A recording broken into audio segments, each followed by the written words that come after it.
안녕하십니까. 오늘 박근혜 전 대통령 사주를 풀어봅니다. 그동안 침묵 속에서 생활하고 계신 데 대한 사주를 풀어봅니다. 사주에서 보면은 관살태왕이라는 사주는 공직 내지는 교육계 사주입니다. 그래서 공직의 최고의 우선은 명예를 지키는 것입니다. 박근혜 대통령 사주 또한 명예를 최우선으로 하고 있습니다. 언제 명예 회복에 대한 의견을 피력할까 하는 것이 우리 국민들에게 최대한 관심일 것입니다. 일부 사람들은 박근혜 대통령이 무능하다고 하는 사람도 있지만 관살태왕은 법을 존중하는 준법 정신이 굉장히 강하므로 분명히 법으로 명예 회복을 원할 것입니다. 그것이 언제인가를 한번 사주를 한번 풀어보겠습니다. 자, 이 사주가 이제 늘상 얘기하던 게 이제 이 무토에서 이제 임목이라는 자체, 목이 많으면은 결과적으로 무토에 이제 관이 되고, 관이 많다 해서 이제 결과적으로 관살태왕사주가 되죠. 자, 관살태왕은 무조건 관인상생을 해야 되는 어떤 상생, 공부하고 노력하고 해서 어떻게 내가 이제 명예를 높이는 어떤 부분이 돼야 되고, 만약에 그렇지 못하면은 관살태왕이라 하는 거는 이제 관이라는 자체는 일도 되고 일복이 많고 일을 겁을 내고 일을 무서워하는 어떤 그런 사람으로 전략이 되지만, 인수를 통한, 즉 인수라는 자체는 공부를 통해 가지고 책을 보면서 자기의 어떤 경험을 통해 가지고 내가 완성이 된다면은 신앙 관항과도 같다, 이렇게 보는 거죠.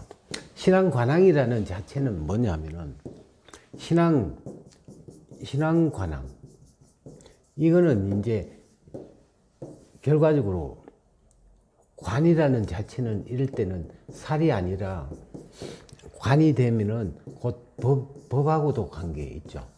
법을 지키는 준수, 법을 준수한다, 이렇게 되는데, 근데 이 자체가 지금 보면 61대운에 신이 와버리니까 인신축, 묘신, 기문관살.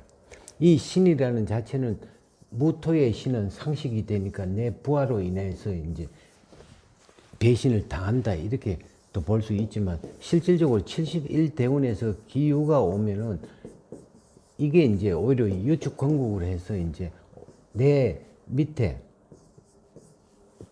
아래 사람, 나의 어떤 제자, 나의 어떤 부하로 인해서 이제 실질적으로 신앙 관항, 완전한 신앙 관항이 돼버리니까 이제 결과적으로 71대운에서부터 자기의 어떤 명예를 되찾는다, 이렇게 이제 볼 수가 있죠.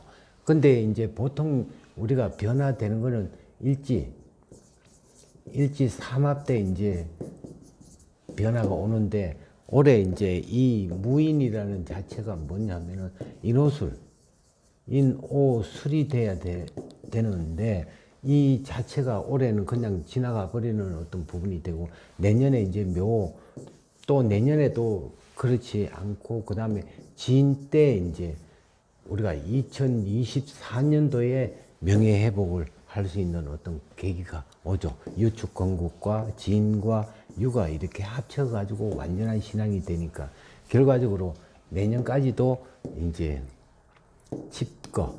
집거한다, 이렇게 이제 볼 수가 있죠. 올해 이민년이 이제 기회가 되지만, 이 기회를 놓쳐버리면은 이제 완전한 신앙이 되는 갑진 때 이제 회복한다. 그 날짜가 언제냐? 2024년도부터 이제 시작한다, 이렇게 이제 볼 수가 있겠습니다. 예, 하나의 참고를 하시기 바라고, 실질적으로 이런 어떤 억울한 부분은 한 개인의 억울한 부분도 되지만 국민들의 어떤 억울한 부분도 해당이 된다 하는 얘기입니다. 예, 감사합니다.